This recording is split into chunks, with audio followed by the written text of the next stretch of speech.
Hello दोस्तों, नमस्कार। मैं राहुल पांडे आपके अपने यूट्यूब चैनल बम शंकर एकेडमी पर आप सबका हृदय से स्वागत करता हूं। दोस्तों, डीएलएड चतुर्थ सेमेस्टर का एग्ज़ाम 9, 10, 11 नवंबर को प्रस्तावित है। उसी से बहुत ही संबंधित सुपर फास्ट वीडियो आप सबके लिए लेकर आया हूं बच्चों। दोस्तों, आज का मेरा चैप्टर है शैक्षिक प्रबंधन एवं प्रशासन का लघु उत्तरीय प्रश्न, जो पहला पार्ट है। 6 पार्ट में पूरा वीडियो है, जो बहुत ही महत्वपूर्ण प्रश्न है। नमस्कार दोस्तों, बम शंकर एकेडमी चैनल को आप सब सब्सक्राइब, शेयर और लाइक भी करते रहिए। आइए चलते हैं दोस्तों प्रश्नों की ओर। डीएलएड चतुर्थ सेमेस्टर सेकेंड पेपर शैक्षिक प्रबंधन एवं प्रशासन। पहला प्रश्न है दोस्तों, कुशल प्रबंधन से आप क्या समझते हैं? अर्थात विद्यालय प्रबंधन में किसकी भूमिका होती है, स्पष्ट कीजिए। तो दोस्तों, विद्यालय प्रबंधन का अर्थ कहलाता है एक संगठन में कार्यरत व्यक्तियों के प्रयासों से निश्चित उद्देश्यों को प्राप्त करने के लिए संयोजन, निर्देशन एवं समन्वयन करने को प्रबंधन कहते हैं। अर्थात विद्यालय प्रबंधन से आशय है कि विद्यालय के विशिष्ट उद्देश्यों को प्राप्त करने के लिए प्रयासों को नियोजित, समन्वित, अभिप्रेरित एवं नियंत्रित करना तथा मानवीय एवं भौतिक स्रोतों से समन्वय स्थापित करना है। विद्यालय प्रबंधन में प्रबंधक, प्रधानाचार्य, शिक्षक, कर्मचारी, छात्र, अभिभावक, भौतिक संसाधन, शिक्षण प्रक्रिया आदि की भूमिका होती है। इन सब को गतिशील बनाए रखने में प्रबंधक की भूमिका महत्वपूर्ण होती है। एक सफल एवं प्रभावशाली विद्यालय प्रबंधन में निम्न विशेषताएं होनी चाहिए, जो निम्न हैं। पहला है दोस्तों, विद्यालय प्रबंधन में लचीलापन होना चाहिए। विद्यालय प्रबंधन में व्यवहारिकता होना चाहिए, व्यवहार कुशल होना चाहिए। राष्ट्र की सामाजिक, राजनीतिक तथा दार्शनिक नीतियों एवं मूल्यों के अनुरूप होना चाहिए। विद्यालय प्रबंधन में सक्षमता होना चाहिए। शिक्षा के अपेक्षित उद्देश्यों की प्राप्ति हेतु समन्वित प्रयास हों तथा विद्यालय प्रबंधन द्वारा शिक्षा की प्रक्रिया का संचालन करना होता है, जिसका आकलन छात्रों के विकास तथा उपलब्धियों अथवा व्यवहार से किया जाता है, जिसे अधिगम उपलब्धि मानते हैं। विद्यालय प्रबंधन शिक्षा प्रक्रिया का मूल आधार तथा कार्यक्षेत्र है, जहाँ शिक्षण अधिगम प्रक्रिया का संपादन किया जाता है। इसके आगे है दोस्तों, प्रत्येक संस्था के अपने लक्ष्य और आदर्श होते हैं और उनकी सफलतापूर्वक प्राप्ति के लिए उचित प्रबंधन की आवश्यकता होती है। सही बात है दोस्तों। विद्यालय एक महत्वपूर्ण सामाजिक संस्था है, अतः इसकी एक सुसंगत प्रबंधात्मक व्यवस्था होनी चाहिए। बिना किसी प्रभावशाली प्रबंध के विद्यालय जीवन में अव्यवस्था फैल जाने की संभावना अधिक बनी रहती है। एक प्रभावशाली प्रबंधक विद्यालय में उचित व्यवस्था करता है, उचित व्यक्तियों को उचित स्थान पर उचित समय में उचित ढंग से सिखाता है और रखता है। बहुत ही महत्वपूर्ण प्रश्न है। नेक्स्ट प्रश्न है, विद्यालय संगठन के उद्देश्य बताइए। 2018 का आया हुआ प्रश्न है बच्चों, इसको जरूर अच्छे से ध्यान से सुनिए। विद्यालय संगठन के मुख्य उद्देश्य निम्नवत हैं, जैसे शिक्षाविदों द्वारा बनाए गए लक्ष्यों को निष्ठापूर्वक पूर्ति। दूसरा है मिलजुल कर रहने की कला सिखाना। तीसरा है दोस्तों, विद्यालय संबंधी गतिविधियों तथा कार्यों का संचालन तथा संयोजन। विद्यालय में सहयोग की भावना लाना तथा जटिल कार्यों की सुलभता करना है। विद्यालय को सामुदायिक केंद्र के रूप में बनाना, अर्थात शिक्षा संबंधी प्रयोग तथा अनुसंधान के लिए समुचित व्यवस्था करना है। नेक्स्ट है दोस्तों, विद्यालय प्रबंधन के क्षेत्र में संबंधित कौन कौन से कार्य हैं। विद्यालय प्रबंधन का क्षेत्र बहुत व्यापक एवं विस्तृत होता है बच्चों, और इसके अंतर्गत वे सभी शैक्षिक परियोजनाएं आती हैं जो प्रजातंत्र की आवश्यकताओं को पूर्ण करती हैं। विद्यालय प्रबंधन का संबंध विद्यालय प्रणाली के सभी सदस्यों एवं कार्यों से है, जैसे प्रधान एवं छात्रों का संबंध, छात्र एवं अध्यापक वर्ग का संबंध, विद्यालय एवं समाज का संबंध, कर्मचारी एवं अध्यापक वर्ग का संबंध, प्रधानाध्यापक एवं अध्यापक का संबंध, विद्यालय एवं राज्य का संबंध आदि इससे संबंधित कार्य होते हैं। जैसे पहला है दोस्तों, विद्यालय प्रबंधन के उद्देश्यों का निर्माण करता है, अध्यापक वर्ग के कार्य में समन्वय बैठाता है, स्थापित करता है, अगला है विद्यार्थियों का वर्गीकरण एवं समूहीकरण करता है। नेक्स्ट है दोस्तों पाठ्यक्रम सहगामी कार्यक्रमों का क्रमिक संगठन बनाता है। पाठ्यक्रम नियोजन एवं कार्य विभाजन करता है। विभिन्न सेवाएं जैसे भवन एवं उपकरण, प्रयोगशाला, पुस्तकालय, स्वच्छता आदि का प्रबंध है। अगला है दोस्तों विद्यालय में अनुशासन बनाए रखना। नेक्स्ट है दोस्तों स्वच्छता एवं स्वास्थ्य शिक्षा के लिए कार्यक्रमों का गठन करना। अगला है दोस्तों विद्यालय के कार्यालय की देखभाल, विद्यालय का बजट बनाना, गृह विद्यालय एवं समाज के कार्यों का समन्वय स्थापित करना। विद्यालय विद्यार्थियों को समाज सेवा कार्यक्रमों में लगाना होता है। 13वां है दोस्तों बच्चों में मिलकर कार्य करने की भावना विकसित करना, छात्रों की उपलब्धि का मूल्यांकन करना होता है। अध्यापकों की योग्यता के अनुसार कार्य विभाजन करना, विद्यालयों की नीतियों का लोकतांत्रिक ढंग से निर्माण करना होता है। विद्यालय नीतियों और अध्यापकों के कर्तव्य पालन में सामंजस्य करना, विद्यालय की नीतियों को आधुनिक शैक्षिक दर्शन के रूप में अनुरूप बनाना, विभागीय अधिकारियों से सहयोग का आदान प्रदान करना होता है। नेक्स्ट है दोस्तों विद्यालय प्रबंधन की आवश्यकता एवं महत्व बताइए। इसी से संबंधित 2-3 प्रश्नों मैंने अभी आपको कराया बच्चों, आइए इसको भी बताते हैं। बहुत ही महत्वपूर्ण प्रश्न है, इसमें से एक प्रश्न जरूर बनेंगे, इसको आप लोग अच्छे से याद तैयार करिएगा बच्चों। सुव्यवस्थित व सुगठित ज्ञान को वर्तमान आवश्यकताओं के अनुरूप प्रत्येक विद्यार्थी तक पहुंचाने का सबसे व्यापक, महत्वपूर्ण एवं सशक्त माध्यम विद्यालय की शिक्षा व्यवस्था ही है। विद्यालय संपूर्ण शिक्षा प्रक्रिया की एक आधारभूत संगठनात्मक इकाई होती है। प्रत्येक संस्था के अपने लक्ष्य और आदर्श होते हैं और इनकी सफलतापूर्वक प्राप्ति के लिए उचित प्रबंध भी आवश्यक होता है, जिसको हम प्रबंधन कहते हैं, प्रबंधक कहते हैं। विद्यालय प्रबंधन की आवश्यकता एवं महत्व वर्तमान समय में दिनों दिन बढ़ता जा रहा है, क्योंकि विद्यालयों द्वारा प्रदान की जाने वाली सेवाओं में दिन प्रतिदिन वृद्धि हो रही है। विद्यालयों से अनेक प्रकार की सामाजिक, सांस्कृतिक एवं राजनैतिक प्रतिभाओं का जन्म हो रहा है। यह सभी विद्यालय प्रबंधन का ही परिणाम है। शिक्षा की गुणवत्ता को बनाए रखने के लिए विद्यालय में एक कुशल प्रबंधक की आवश्यकता होती है, जो विद्यालय के वातावरण में सुधार कर शिक्षा की गुणवत्ता में वृद्धि करता है। इस प्रकार वर्तमान में विद्यालय में प्रबंधन की आवश्यकता अपरिहार्य है। विद्यालय में प्रबंधन की आवश्यकता एवं महत्व को निम्न रूप से समझा जा सकता है, जो निम्न है। पहला है दोस्तों विद्यालय प्रबंधन के द्वारा विद्यालय के लिए उपलब्ध मानवीय एवं भौतिक संसाधनों का सर्वोत्तम प्रयोग किया जाना चाहिए तथा अन्य आवश्यक संसाधनों की भी व्यवस्था करने का सफल प्रयास करना चाहिए। दूसरा है दोस्तों बालकों के सर्वांगीण विकास के लिए विद्यालय प्रबंधन के द्वारा विभिन्न प्रकार की नई नई योजनाओं का निर्माण किया जाता है।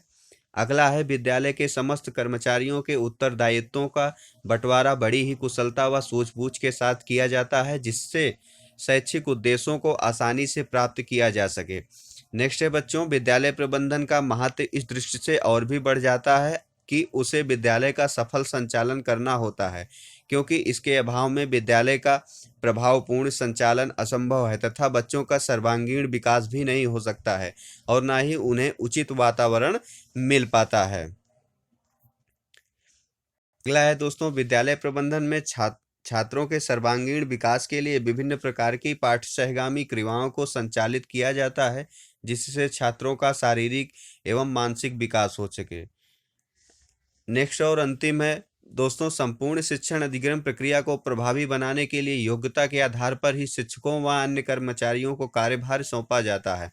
निष्कर्षतः हम कह सकते हैं कि यदि किसी विद्यालय का प्रबंध तंत्र उत्तम है तो उस विद्यालय से निकलने वाले छात्रों की उपलब्धि भी उत्तम एवं प्रभावशाली होगी, जो अपने विद्यालय, देश, परिवार एवं समाज का मस्तक ऊंचा रखते हुए अपने उच्चतम गंतव्य लक्ष्य को प्राप्त कर सकेंगे।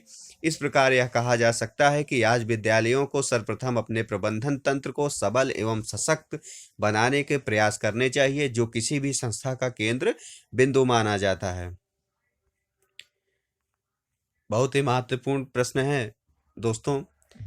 अगला है दोस्तों संस्थागत नियोजन एवं प्रबंधन से आप क्या समझते हैं।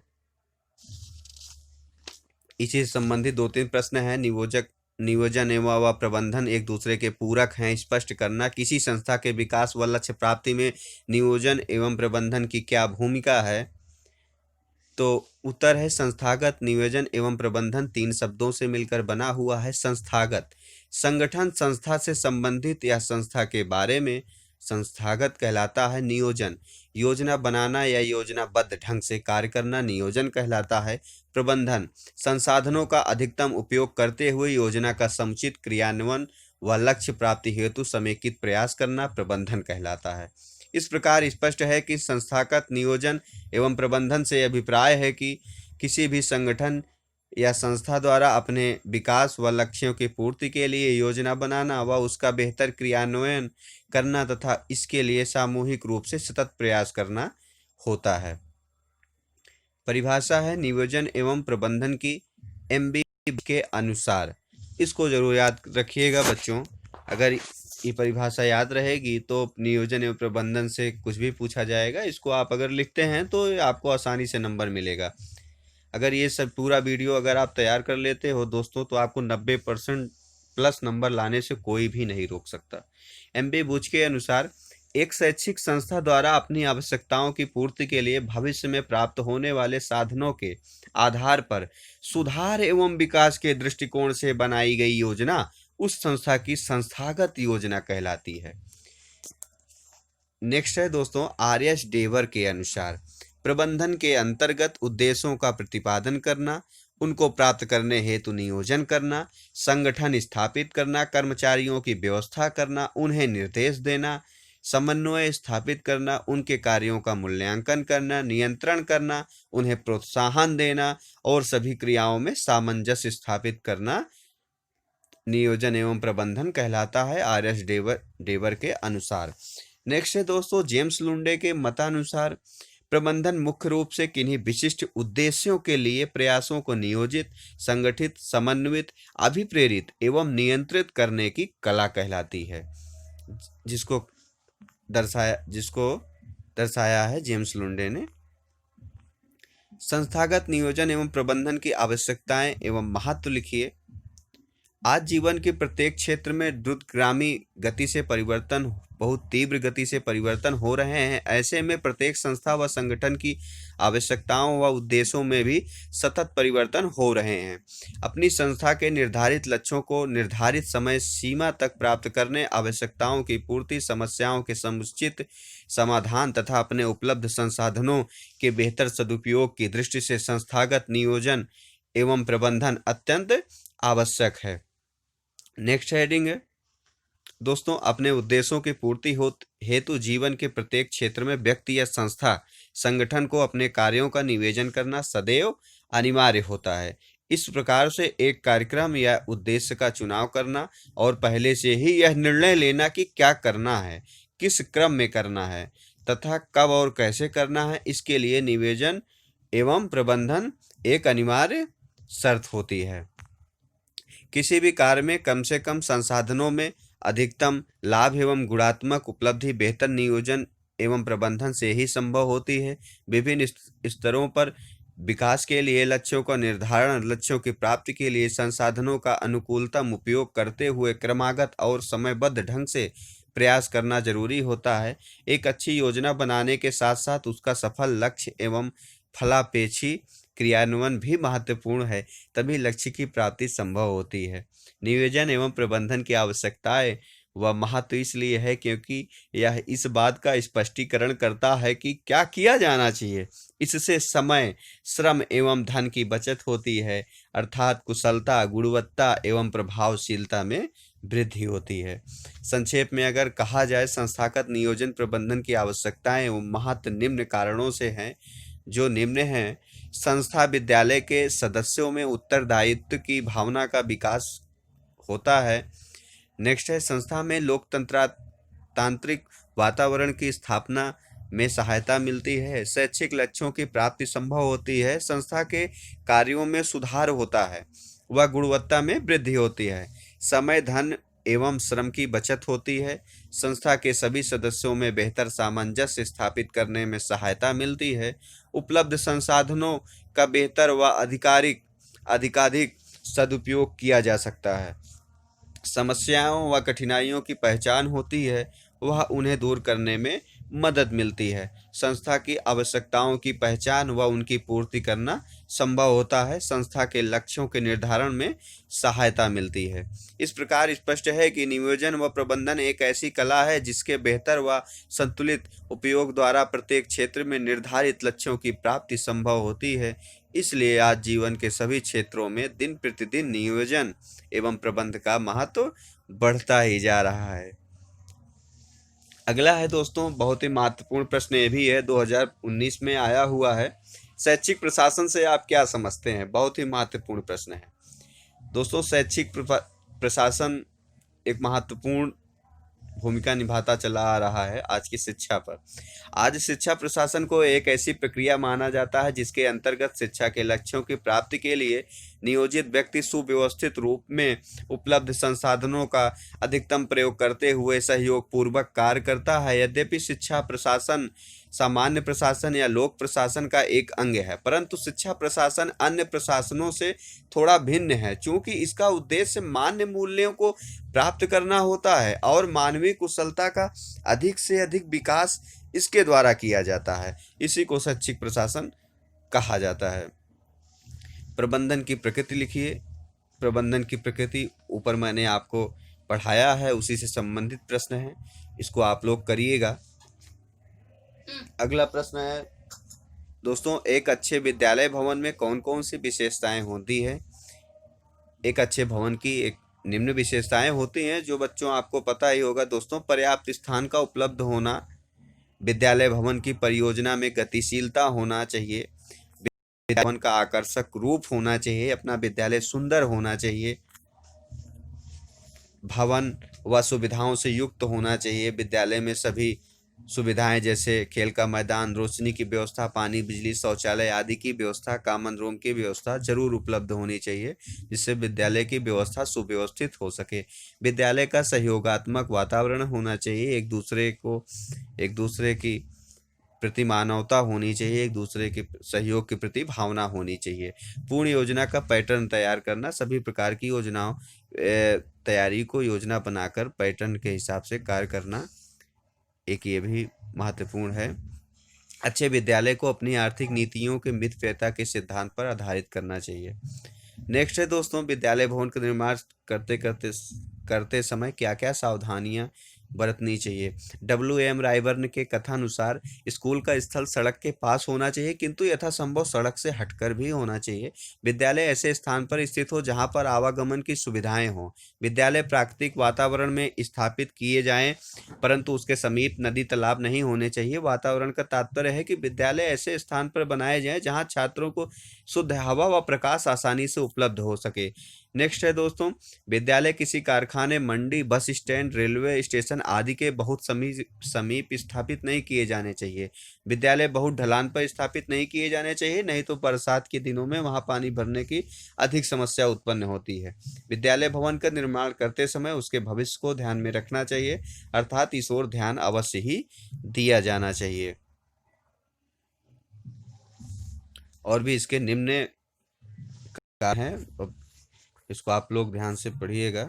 मुदालिया शिक्षा आयोग, बहुत ही महत्वपूर्ण है। मुदालिया शिक्षा आयोग को जरूर आप लोग तैयार करिए बच्चों। मुदालिया शिक्षा आयोग ने ठीक ही कहा है, खुली हवा की शिक्षा पद्धति के लिए विद्यार्थियों के छोटे छोटे वर्ग होने चाहिए और संतोषजनक शिक्षण के लिए काफ़ी छायादार जगह की आवश्यकताएं होती है। कुछ विषयों को सैद्धांतिक शिक्षण तो खुली हवा की कक्षाओं में दिया जा सकता है, परंतु कुछ विषय ऐसे भी हैं जिनका शिक्षण उचित कमरों के बिना संभव नहीं हो सकता। अतः भवन में प्रयोगशालाओं, कार्यशालाओं तथा पुस्तकालयों की उचित रूप से निर्माण किया जाना अत्यधिक आवश्यक होती है। अधिकांश कार्य बिना समुदाय की सहायता के संभव नहीं है, अतः समुदाय का सहयोग आवश्यक होता है। नेक्स्ट है दोस्तों, शाला स्वच्छता से क्या अभिप्राय है? विद्यालय स्वच्छता में आप छात्रों का सहयोग किस प्रकार प्राप्त करेंगे? शाला स्वच्छता का अभिप्राय विद्यालय की स्वच्छता से है। विद्यालय स्वच्छता में छात्र का सहयोग निम्न प्रकार से ले सकते हैं। पहला है दोस्तों, स्वच्छता के प्रति जागरूक बनाकर, अच्छी आदतों का विकास करके, अस्वच्छता से होने वाली बीमारियों के बारे में जानकारी देकर, विभिन्न बीमारियों की जानकारी देकर स्वच्छताशाला का निर्माण किया जाता है। विद्यालय में छात्रावास का क्या महत्व होता है? विद्यालय में छात्रावास को हॉस्टल कहते हैं। आजकल लगभग सभी विद्यालय में छात्रावास बनाया जाता है। यह उन विद्यार्थियों के लिए जरूरी होता है जिनके निवास के आसपास विद्यालय नहीं होते हैं। इससे प्रतिदिन घर से दूर आने जाने की असुविधा से बचाव होता है। छात्र सामूहिक जीवन व्यतीत करना सीख जाते हैं, जिससे उनका समाजीकरण हो जाता है। बालक छात्रावास के नियमों का पालन करके अनुशासन में रहना सीख जाता है। अपनी हम उम्र के बच्चों के साथ रहकर छात्रों में उचित अध्ययन आदतों का विकास किया जाता है। छात्रावास उन छात्रों के लिए वरदान होता है जिनके माता पिता का स्थानांतरण जल्दी जल्दी होता है। छात्रावास में रहकर बालक अपना कार्य स्वयं करना सीख जाता है, अतः उसके अंदर आत्मनिर्भरता आ जाती है। यह विद्यार्थियों को अलग कमरे की सुविधा देता है, जो घर में प्रायः संभव नहीं हो पाता है। यहाँ बालक शांत वातावरण में रहता है। सब छात्र परस्पर मिलकर रहते हैं और विपत्ति में एक दूसरे का साथ देते हैं, अतः उनके अंदर मानवता की भावना विकसित होती है, जिसे हम छात्रावास कहते हैं। विद्यालय का फर्नीचर बनवाते समय किन किन बातों का ध्यान रखना चाहिए, ये दोस्तों आप सबको पता ही होगा। आइए चलते हैं नेक्स्ट क्वेश्चन। विज्ञान शिक्षण में प्रयोगशाला का महत्व बताइए। माध्यमिक विद्यालय में प्रयोगशाला की आवश्यकता बताइए। इसका उत्तर है दोस्तों, प्रयोगशाला वह स्थान है जहां हर सैद्धांतिक ज्ञान की प्रामाणिकता को प्रयोग की कसौटी पर परखते हैं। अब इसे व्यापक रूप में लेते हैं। सभी विषयों में प्रयोगशालाएं स्थापित हो रही हैं, किंतु माध्यमिक स्तर तक प्रयोगशाला से संबंध वैज्ञानिक प्रयोगशालाओं से ही है। प्रयोगशालाओं की आवश्यकता क्यों पड़ती है, इसको मैं एक्सप्लेन किया हूं, इसको आप लोग सुनिए। विज्ञान वह ज्ञान है जिसकी प्रामाणिकता प्रयोगों द्वारा सिद्ध की जाती है, अतः इन विषयों को मौखिक रूप से अथवा पुस्तकों द्वारा पढ़कर अच्छे ढंग से नहीं समझा जा सकता है। इसके लिए छात्रों को निरीक्षण और प्रयोग करने की आवश्यकताएं होती हैं। छात्र सैद्धांतिक रूप से सीखी हुई बातों को वास्तविक परिस्थिति में प्रयोग करता है। इससे छात्र की जिज्ञासा संतुष्ट होती है, रचनात्मक शक्ति का विकास होता है, बौद्धिक विकास होता है, तर्क शक्ति और निरीक्षण शक्ति बढ़ती है। इससे कार्य करण, संबंध स्थापित करने और सत्य को परखने की आदत पड़ती है। इस प्रकार हमने देखा है कि विज्ञान का सफल शिक्षण अच्छी प्रयोगशाला के बिना संभव नहीं है। हमारे अधिकांश माध्यमिक विद्यालयों में प्रयोगशाला की दशा बड़ी ही शोचनीय है। वहाँ न भवन है, न सज्जा और न ही उपकरण है। छात्र परीक्षा उत्तीर्ण करने हेतु कुछ सिद्धांतों को रट लेते हैं। इसके कारण आगे जाकर व्यवहारिक जीवन में उन्हें बड़ी कठिनाइयों का सामना करना पड़ता है। अतः यह आवश्यक है कि प्रत्येक विद्यालय में उत्तम ढंग की प्रयोगशालाएं स्थापित करना चाहिए। प्रयोगशाला की व्यवस्था के लिए राज्य सरकार और केंद्रीय सरकारें पर्याप्त धन दे रही हैं। इसमें प्रयोगशाला के भवन निर्माण और उपकरणों के खरीदने के लिए भी धन मिलता है। अतः आवश्यकता है कि इस सुअवसर का लाभ उठाया जाए और बच्चों को इसका लाभ प्राप्त कराया जाए। ईमानदारी के साथ महत्वपूर्ण कार्य को पूर्ण रूप से करने का प्रयास किया जाए। अंतिम है, प्रयोगशाला की व्यवस्था बड़े सूझबूझ से किसी अनुभवी अध्यापक के निर्देशन में करनी चाहिए तथा सामग्री विश्वसनीय स्थान से ही खरीदी जाए, अन्यथा इसमें बड़ी धोखाधड़ी भी हो रही है आजकल। पूरा वीडियो देखने के लिए बहुत बहुत धन्यवाद बच्चों। दोस्तों नमस्कार।